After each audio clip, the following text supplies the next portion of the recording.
À quelques kilomètres des côtes danoises, un parc éolien qui fait 1,5 fois la taille de Paris. 172 machines qui font vivre toute la région.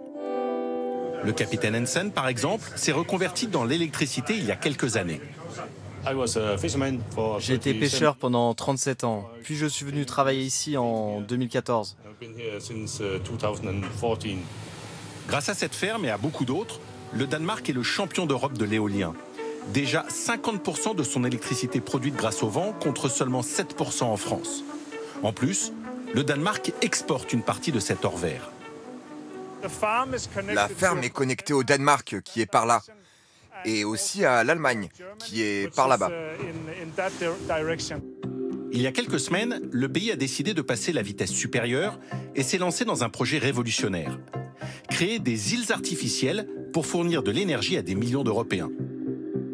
L'idée est d'abord de construire très loin des côtes et de la vue des riverains des parcs gigantesques de plusieurs centaines d'éoliennes. Aujourd'hui, il faut tirer un câble sous-marin depuis chaque parc pour le relier à la Terre. En construisant une île, un seul câble suffirait pour desservir un pays. Mais surtout, ces îles permettraient de répondre à l'inconvénient majeur de l'éolien. C'est une énergie alternative. Sa production varie en fonction du vent. Parfois trop faible, parfois trop fort. Quand le vent est trop fort, on produit trop d'électricité par rapport à la demande. C'est pour cela que l'on doit trouver des solutions pour stocker l'énergie. Et pour répondre à ce défi, le pays va investir 30 milliards d'euros en construisant ces îles.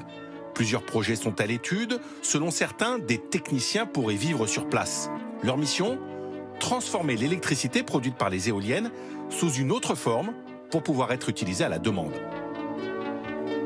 À l'université de Copenhague, des dizaines de scientifiques planchent sur ce projet. Leur idée ? Transformer l'électricité en hydrogène, beaucoup plus simple à stocker et à transporter. On veut convertir l'électricité dans une autre matière. Ça pourra être de l'hydrogène, de l'ammoniac, du méthanol ou autre chose. Et alors on aurait de l'énergie sous une autre forme, donc on pourrait l'utiliser quand on en a besoin.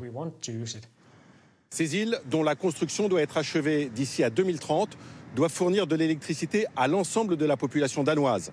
Copenhague espère ainsi sortir de sa dépendance vis-à-vis du gaz russe et continuer à montrer l'exemple à toute l'Europe.